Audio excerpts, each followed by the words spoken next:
What's going on, everybody? It's Corvman, and today on Destiny, I will be covering a few things for you.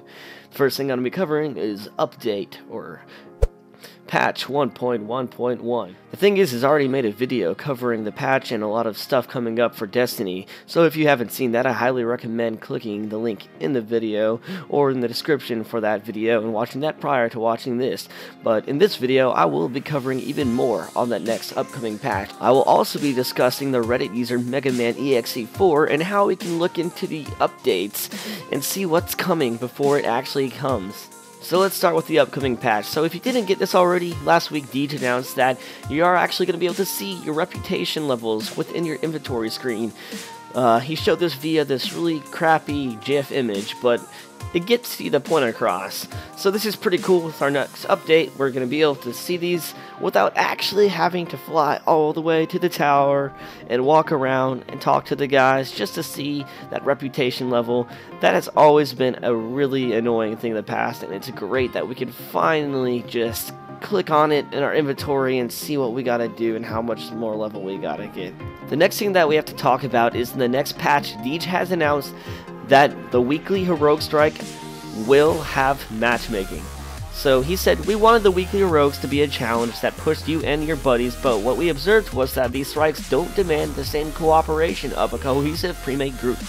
The overwhelming community response was such that many players didn't have the numbers of their friends on their friends list to experience the activity on a weekly basis. Next, people ask, can you still solo the weekly heroic? And the answer is no. This change applies to all levels of the weekly heroic. So that means anytime you start it up and you do not have a full fire team, you will find other players. But you can still start it up with a full fire team and play like normal. And they said, what about the Nightfall? There is no change. Since players are kicked to orbit on Team Wipe, we want people to be able to preserve that group so they can go and give it another try. So, next on the Q&A by Deej is, so no matchmaking for the raids neither? The answer is no, but we are keenly aware of the issue. We think good raid sessions rely on groups of communicative players who are invested in each other. But we know that it's challenging for many players to find groups for raids in Nightfall today. We are thinking hard about how we can help make that an easier experience in the future releases. So that is pretty much all the information that we have on the next update, and if I get any new information, then I'll release another video for you guys to watch.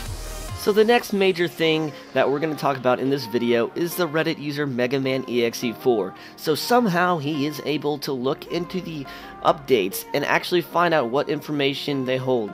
And again, before we get started, this user is the same one that released all the leaked images for the House of Wolves and the information about it that was stored in the update and the current version of the game that he had. Somehow he used a method to be able to access that information prior to it even being released.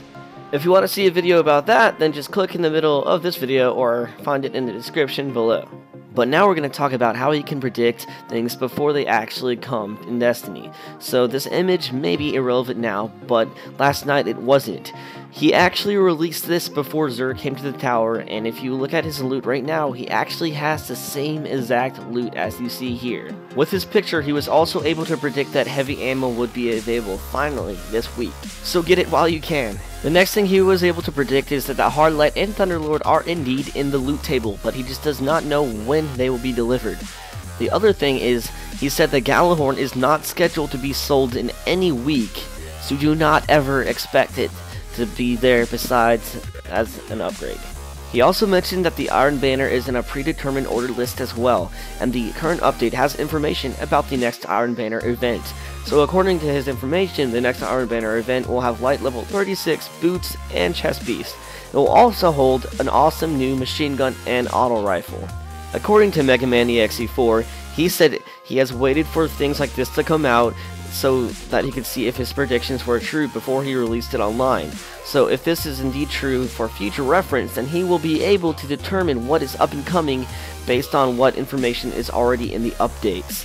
So prepare to get a lot of information early from now on through leaked sources like Mega Man EXE4. Last but not least, he did mention that there is nothing about the Queen's Wrath or the Trials of Osiris yet in any of the updates.